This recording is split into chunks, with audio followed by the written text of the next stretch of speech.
Hey there, beginning farmer friends. I actually started a video yesterday. Well, let me show you. Oh wait, I should probably tell you where I am. I'm in a cave right now. We took a day away from the farm, headed up to Backbone State Park in Northeast Iowa. It's just a great place to go. We love it. Did a little trout fishing. The rest of the family went in the cave. I stayed out with the little kids. But like I said, I started a video yesterday and I was going to tell you a story as I was mowing hay, a story of my farming background and my wife's farming background.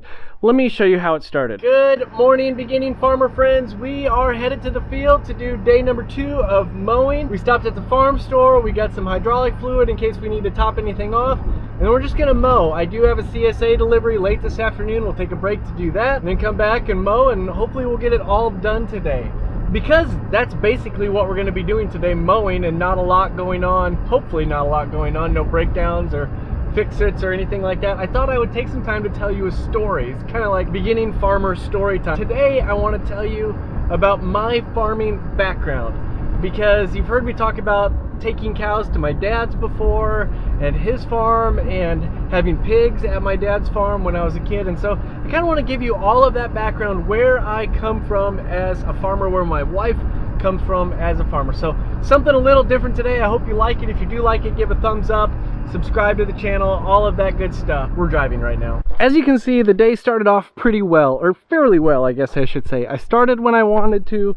I was covering some ground, and I was starting to tell you the story of my farming background and my wife's farming background. This story. Both my wife and I are one generation removed from the farm, which is pretty common for kids our age, born in the 70s and in the 80s. We were not born in the 70s.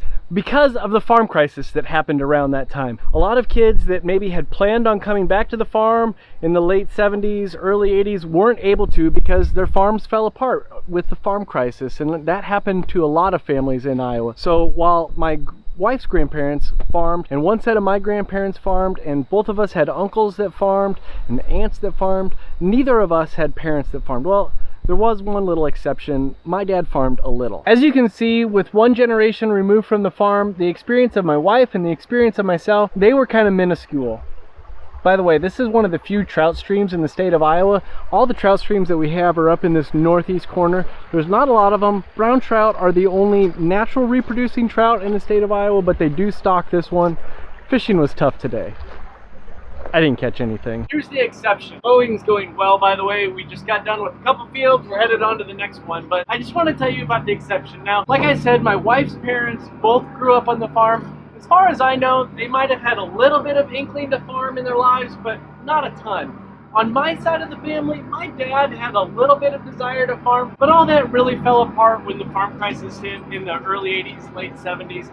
And that just wasn't really going to be an option for him. But I say that he had a little bit of a desire to farm because at different points in my life, he kind of farmed. Now, I didn't live with my dad full time. I went there on the weekends, but especially in the mid 80s, late 80s, he raised hogs.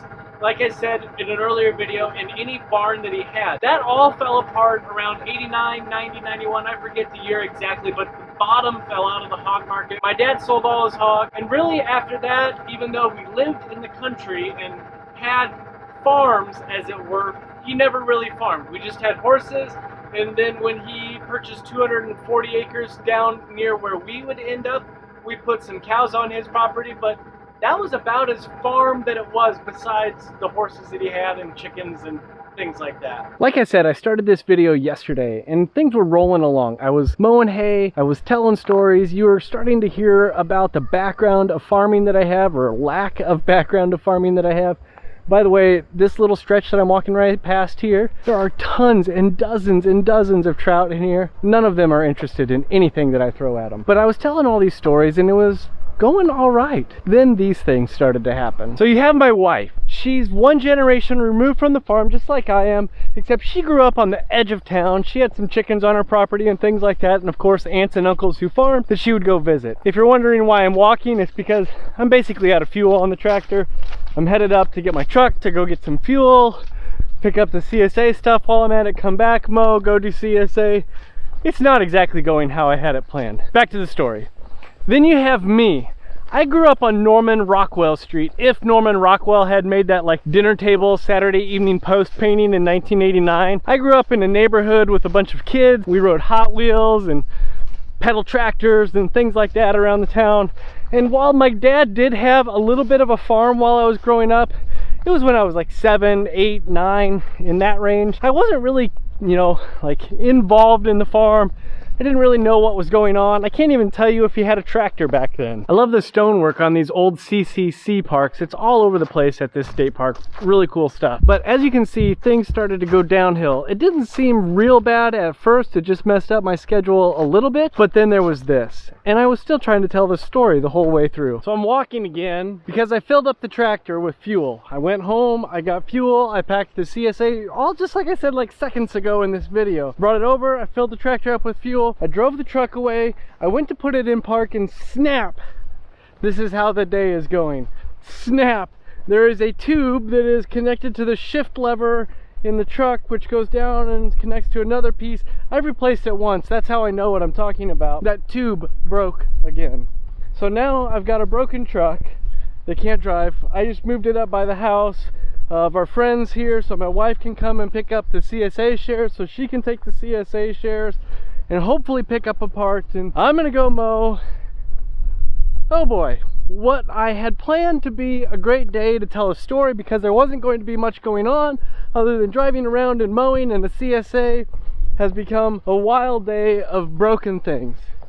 Back to the story though. That's our farming background that we brought to Crooked Gap Farm, which is the name of our farm. If you want to know more about kind of the why we started the whole journey of the dream of farming and cholesterol and getting cows and all of that, I'll put a video above my shoulder and you can click on that. What I want to kind of give you the background on though is who we are and what we did next, because we were one generation removed. Not only did I basically run out of fuel twice in the tractor, I didn't run out of fuel, I just didn't have enough fuel with me because I didn't bring fuel with me, because I didn't fill up my 100-gallon tank and put it in the back of the truck, and that just wasn't a very smart thing. But that truck braking, oh my goodness, I spent 2 hours working on that in the dark, eventually in the dark. Finally we got it fixed because I knew I wanted to come here today with the family, and I knew I have the farmer's market the next morning.